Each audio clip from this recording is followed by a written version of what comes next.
Se trata de una de las formas de práctica astrológica más antiguas. La traducción literal del término griego que se empleaba nos remitiría a la astrología de las iniciativas, esto es, de los inicios, o diríamos de los principios. El término griego que refiere a principio tiene una connotación, es un término empleado ampliamente en la filosofía clásica, bueno, en toda la filosofía griega, y refiere a principio en un primer momento o en un primer sentido metafísico y luego en un sentido temporal. Pero en primer lugar quiere decir principio cósmico. ¿Cuál es el principio cósmico, la divinidad que patrocina X o Y iniciativa? Entonces es la astrología de las iniciativas, de los inicios, que en cierto modo es como la contraparte de la llamada astrología horaria. Algunos de ustedes estuvieron conmigo en el curso anterior de astrología horaria. Esta es como una aplicación proactiva de la técnica de las horarias. Entre la astrología horaria, que es la astrología interrogativa, la astrología de las preguntas, entre la astrología horaria y la astrología eleccional están las llamadas cartas de evento, en donde yo levanto una carta para el momento en que hay X ocurrencia, para el momento en que algo sucede. A lo mejor estamos hablando del inicio de un negocio. Y entonces, con esta carta, puedo yo hacer una serie de pronósticos acerca de cómo puede desarrollarse este negocio, cuándo puede haber momentos críticos. Sería como la carta de nacimiento del negocio y al día de hoy se utilizan cartas de diferentes corporativos, empresas, negocios en este sentido. Pero imaginemos que aquí la persona eligió ese momento basada en consideraciones prácticas, no astrológicas. Y tal vez no es una carta óptima. Entonces, claro, es una carta que sirve para hacer una serie de predicciones, de pronósticos, en este caso sobre el negocio. Y esa sería como la aplicación horaria de astrología horaria de la carta. Pero eso quiere decir que podría haber un mejor momento para iniciar un negocio. Y entonces, en base a consideraciones astrológicas, determinar cuál es este mejor momento para dar inicio al negocio. Ese es el tipo de cosas que vamos a ver. Entonces, está relacionada, menciono este ejemplo para ilustrar cómo es que está relacionada la astrología eleccional con la astrología horaria y al mismo tiempo con la astrología natal, en la medida en que parten de la misma premisa de un inicio de ciclo de vida, la vida de un negocio, la vida de una persona. Y claro, aquí entonces la astrología eleccional se traslapa con la magia, con la llamada magia astrológica. La astrología eleccional se traslapa con la magia. De hecho, la astrología eleccional es la base de la llamada magia astrológica, porque todas las prácticas rituales de la magia astrológica están basadas en un momento, se realizan, quiero decir, ¿no? Se realizan en un momento propicio para ello. Entonces, bueno, vamos a hablar de esta aplicación ritual y cómo se traslapa la astrología eleccional con la magia astrológica, pero sobre todo nos vamos a centrar en las técnicas que nos permitan determinar los momentos más propicios para la realización de nuestras actividades, cotidianas. Claro que esto puede incluir prácticas rituales, pero comúnmente, pues la astrología eleccional la utilizamos para, pues, buscar cuál es el mejor momento para salir de viaje, para establecer una sociedad, para mandar una solicitud de X naturaleza. Y bueno, Esto lo que quiere decir es que, y es parte de la visión astrológica del mundo, el tiempo tiene un aspecto no solamente cuantitativo, sino cualitativo. De ahí que vamos a buscar determinar en qué momento una determinada cualidad es dominante en los cielos y por lo tanto el momento más propicio para X, Y o Z resultado. Y se le ha conceptualizado de diferentes modos. Dos que me parecen útiles son los siguientes. La astrología eleccional vista en tres aspectos, en donde se hacen las llamadas elecciones radicales, es decir, iniciativas o elecciones relacionadas o basadas en la carta natal de la persona. Vamos a ver que es muy importante el vínculo entre eleccional y natal, y sin embargo, al mismo tiempo son independientes.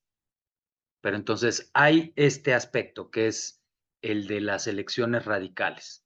Luego hay un segundo aspecto que es poco aplicado, es muy poco aplicado al día de hoy en la práctica de la astrología eleccional, sobre todo por la dificultad, la complejidad que implica.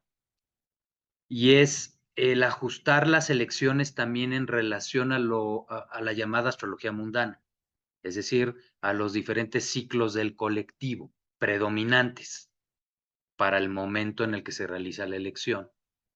Es como buscar que la elección esté en sintonía con el espíritu de los tiempos.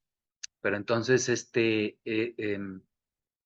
un segundo aspecto poco practicado, mencionábamos, por estas razones, pero se busca ajustar, sincronizar la elección a movimientos del colectivo, aquello a lo que de lo que se ocupa la astrología mundana.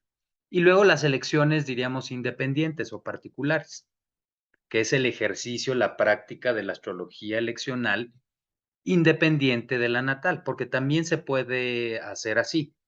Claro que si lo podemos conjugar con la astrología natal, entonces adquiere una dimensión y en principio fuerza mayor, porque en última instancia la carta natal nos da el marco último, el contexto en el que se realiza cualquier tipo de pronóstico, sea proactivo o pasivo, pues, pero mm, bueno, vamos a ahondar en esto, vamos a hablar de esto.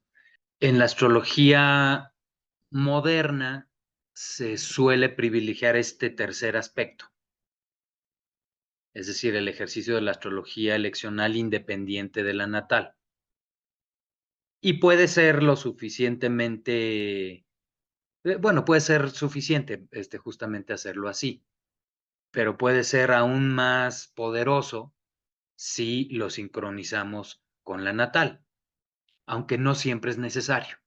Y aquí viene una segunda manera de conceptualizar el ejercicio de la astrología eleccional, en dividiendo o distinguiendo entre elecciones universales, las cuales no requieren por su propia naturaleza de una natividad como referencia base.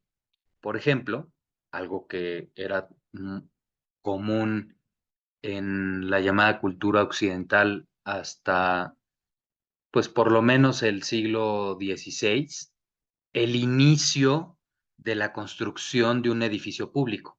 Esto no requiere de una natividad como referencia. Y aquí lo que se determinaba era el momento en que se ponía la llamada primera piedra. Y esta es común que además tuviera inscripciones talismánicas relacionadas con ese momento propicio que previamente se determinaba.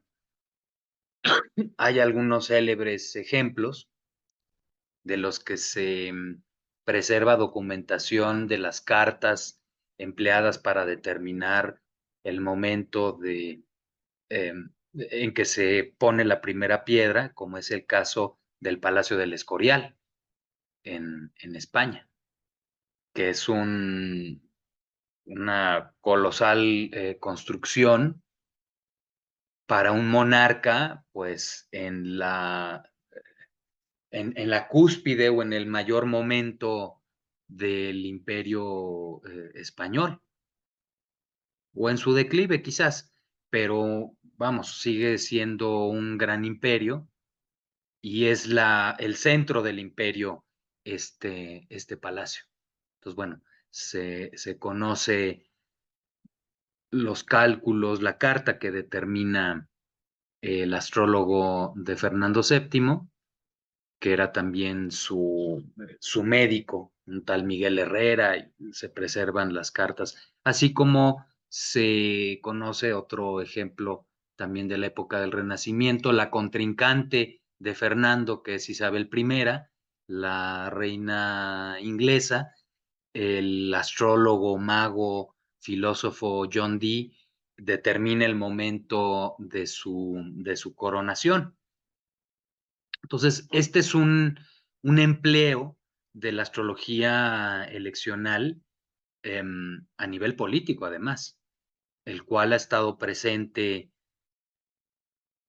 pues, en la cultura occidental institucionalmente hasta hace relativamente poco, porque luego, entre bambalinas, hay políticos que hasta el día de hoy consultan astrólogos para tomar decisiones. Muy famoso también es el caso de Ronald Reagan, quien por medio de su esposa pues consultaba con la astróloga Joan Quigley para pues determinar cuándo, o sea, bueno, para la toma de decisiones de Estado de mucho peso, ¿no? Importantes. Y bueno, en un contexto sacro, pues era común en la antigüedad el realizar un culto mensual a los dioses en la luna nueva. El pueblo, la gente sabía que en la luna nueva, pues ibas al templo, se rendía culto a los dioses. Luego había otras fechas, ¿no? Otro calendario de cultos, pero era parte de una práctica común. Y en las lunas llenas, honras a los ancestros de diferente tipo. Y hasta el día de hoy se hace esto. Así como, pues, quien medita y lo ha hecho en los momentos de estas dos lunaciones exactas, la luna nueva o la luna llena, pues puede percibir que son momentos particularmente favorables para realizar estas actividades, ¿no? En el budismo es común seguir un ciclo lunar de actividades, de ceremonias y de prácticas meditativas en las diferentes lunaciones.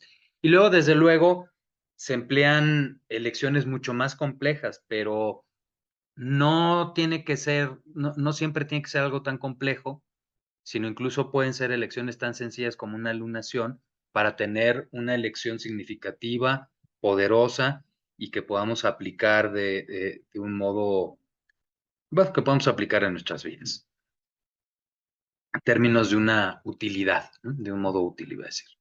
Entonces tendríamos elecciones universales como estas y las elecciones particulares, basadas, pues, mencionábamos en la carta natal. Ahora, en términos de práctica de la técnica, la idea en realidad es bastante sencilla. Lo que vamos a procurar es fortalecer lo más posible al significador de aquello que se busca.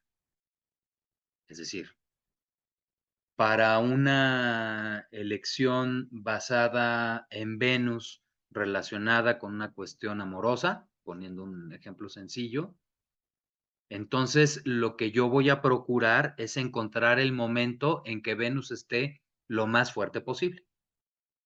Y ello de acuerdo con los criterios de las dignidades de los planetas, es decir, las dignidades esenciales y las dignidades accidentales. Tenemos básicamente dos tipos de elecciones.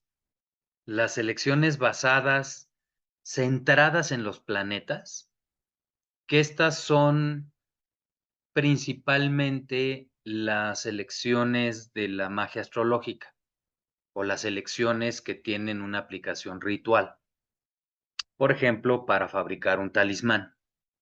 Y entonces, si es un talismán para prosperidad y fortuna, me voy a centrar en Júpiter probablemente y quiero buscar en qué momento Júpiter está en su domicilio y quizás también en su término o su decanato y que tenga buen aspecto con la luna, etcétera, etcétera, etcétera, los diferentes criterios de las dignidades esenciales y accidentales. O el momento, o sea, la elección planetaria para determinar el momento para realizar una X obra o trabajo. O bien para la comunicación ritual, el contacto con alguna de las inteligencias celestes, las cuales, pues, la principal clasificación es en relación a los planetas, los ángeles, las inteligencias, los diferentes espíritus de los planetas. Entonces, normalmente las elecciones basadas en los planetas son aquellas que tienen una aplicación ritual, independientemente de que el ritual tenga una orientación más mundana o más trascendente o espiritual, porque hay estas dos orientaciones posibles en la práctica ritual. La principal, desde luego, es la espiritual, pero la orientación mundana, dentro de ciertos límites, pues también es legítima, se vale pedirle ayuda a los dioses pues, con el trabajo, con el amor, ¿no? Dentro de lo que son las leyes del destino. Pero se vale pedir ayuda. Ahora, si bien yo puedo determinar una elección de Venus para fabricar un talismán que me pueda ayudar en lo que se refiere a mi vida amorosa, una elección que tenga como fin alguna relación específica, la voy a fundamentar más bien en las casas, y este es el segundo tipo de elecciones, las elecciones basadas en casas. Y entonces no me centro tanto en Venus, sino en la casa 7, que es la casa de la pareja. O la casa 5, depende para qué quiera esa pareja, ¿verdad? Porque también no necesariamente es una cuestión de compromiso, puede ser una cuestión más de diversión. Y entonces puede ser casa 5. Pero la cuestión es que me enfoco en las casas, que son elecciones que me permiten precisamente de un modo más particular y específico, de un modo más concreto, enfocar mi elección. También hay elecciones basadas en los elementos y elecciones basadas incluso en las modalidades, o si usamos la terminología tradicional, en las cuadruplicidades y las triplicidades. Pero las más empleadas, las principales, son las basadas en los planetas y las elecciones basadas en las casas. Y entonces, si quiero salir de viaje, entonces me voy a enfocar en la casa 9. Ahora, por default, prácticamente en todas las elecciones, la casa 1 siempre va a ser la casa más importante, porque representa la acción que se está haciendo y a la persona como tal que realice esa acción. Con lo cual, volviendo al ejemplo del viaje, entonces en una elección de viaje yo quiero poner en buena relación al regente de la casa 1 con el regente de la casa 9. Quiero tener en buena relación a la casa 1 y a la 9. Y esto lo puedo hacer de diferentes modos, que es parte de lo que vamos a estudiar y practicar.